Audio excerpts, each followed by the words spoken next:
Hello, this is Julian with Coffee Reviews, and today we will be reviewing the Alirio Muñoz Ortega Wash Process Colombia from Subtext Coffee Roasters.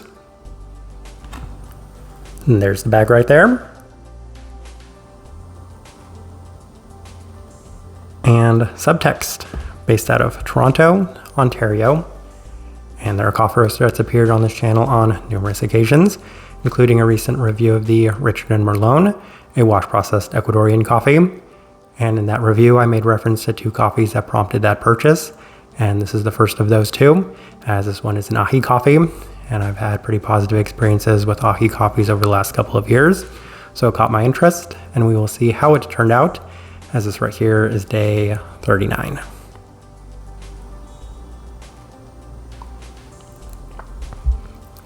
And recipe we went with for this coffee was our standard recipe at a 16:1 water to coffee ratio, brewed at 96 degrees Celsius, about 205 degrees Fahrenheit. And I like this one best through the V60, which indicates a more medium fine grind. Roast profile for this coffee is very much on par with our previous experiences with Subtext, which we've described as being lighter relative to the majority of Canadian coffee roasters that we've had in the past, but not necessarily quite as light as some of the very light roasting coffee roasters out there. So I feel like describing this one as being on the moderately light side of things is the best way to describe it. With all that out of the way, let's go ahead and start discussing this coffee. Day 15, first impression, and we did opt for the V60, with it having a pretty interesting start right off brew, as there's a moderately intense and prominent bit of cherry-like aspects, but the cool down itself offered an interesting mix of mint and peachiness as well, a fair bit of brightness and a deep florality, lending it to a pretty nice start. We move on to day 18 as we opted for the Chemex, and interestingly, the cup was nowhere near as good as that initial impression, as it's offering less definition to the sweeter cherry tones, offering a fair bit more herbality this time around. Brightness a bit more intensified as well in a long-lasting sense, which has been a pretty interesting change from that first try. Day 21 through the April brewer, and the cup was a bit more intense this time around, especially on the cherry aspects, as it's offering a lingering brightness yet again. So in certain aspects, it's been pretty consistent with the overall theme and profile of the coffee. Improvement as it does cool down with a slight bit more sweetness, as I had already alluded to that interesting consistency within it. Day 24 through the V60 with Subtext recipe, and this lent itself towards some pretty mixed results, as it was skewing a fair bit more on the Colombian berry side of things, with the listed cherry having a bit more of a notable heaviness to it. This time it was a lot more in line with the listed jamminess of the coffee in a lingering sense, and much more of those spiced herbal qualities as well. So this was an okay day all around. I would say my least favorite day of this coffee up to this point. Day 27 through the Chemex with Subtext recipe, and there were very mixed results, as it's still skewing pretty heavily on the cherry side of things in that jammy sense, with plenty of the complementary spiced herbal qualities yet again. There is a nice trade-off in the cool down though, as it does open up in a slightly more candied sense, but outside of that I would say that it's still skewing mostly in a direction that I wasn't necessarily enjoying. Day 30 through the V60 with our standard recipe, and it was interesting just how much better this day was than a lot of the previous experiences we had had with this coffee, as there was much more of a prominent and slightly sweeter cherry tone to the cup, still slightly spiced, but better definition with less of that Colombian berry intensity to it. Day 33 through the Chemex, and we have solidified the V60 as our preferred brew method, as I'd never necessarily gotten an overly impressive cup with the Chemex regardless.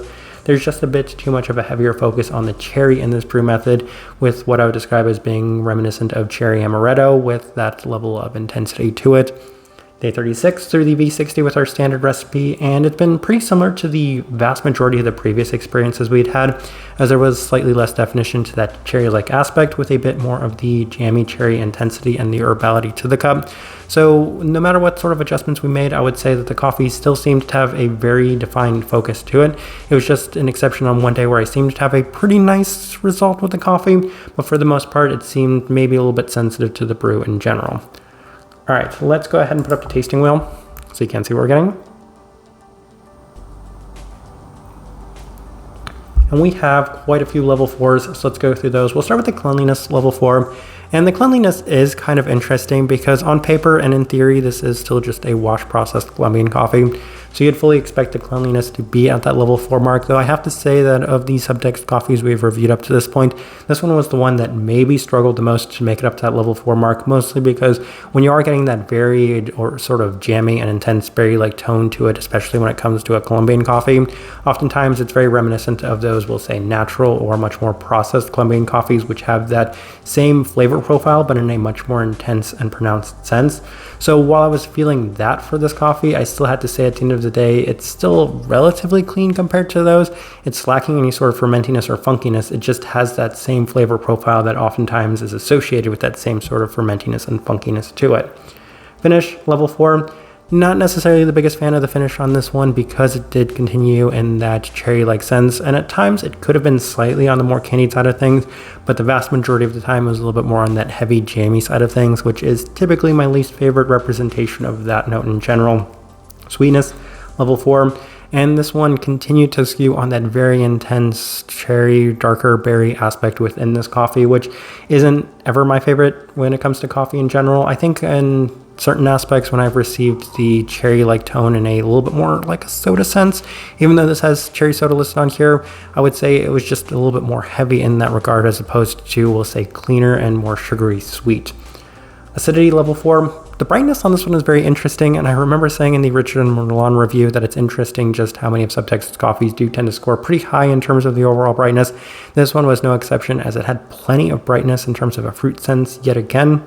Berry fruit, level 4. That, of course, is the cherry note that's listed on here, and the cherry has come in a number of different ways. It's a little bit more of that jammy cherry, and given that there's an herbality, you can say the listed cherry soda that they have on here mentioned at one point a cherry amaretto, and at other times I would say a slightly sweeter candied cherry, though that was probably the least consistent and most fleeting of the cherry-like tones present within this coffee. A handful of level 3s. We will start with the florality, level 3. I think they have something along the lines of an elderflower list on here, and that could have been the slightly more spiced herbal quality that did present itself within this coffee. But as you can see here, the spice is also there at that level 3 mark, which does kind of go to add to the overall, we'll say, herbal spiced sort of cherry soda theme to this coffee. And then we have the body there at that level 3 mark, as this one also seemed to have a medium body texture. Obviously, I was working with this coffee alongside that Richard and Merlot, and they both seemed to have just a little bit more body in general to them.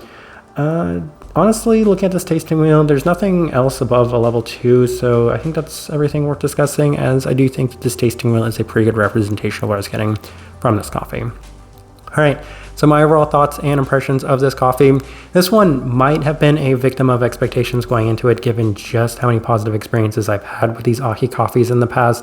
But outside of that, I do have to say that it skewed pretty heavily in a flavor profile that wasn't necessarily in line with my own preferences. Here's essentially what had happened with this coffee. When I saw it released initially, I was extremely curious about it, mostly just because of the varietal. So this was an ahi coffee, and I was very curious, given my positive experiences with Subtext, given my positive experiences with ahi coffees, that I just wanted to try it regardless. And I never even once bothered to really look at the flavor profile of this coffee until I actually purchased it. And then when I looked at the coffee, I said, this doesn't really sound like my sort of profile, but given just how many positive experiences I've had with both the varietal as well as the coffee roaster, then I'm sure that this one will still end up turning out well. And that's why I was probably a little bit surprised that this coffee turned out exactly like they described the coffee, a little bit more jammy than I was hoping for, a little bit more intense on those cherry aspects than I was hoping for.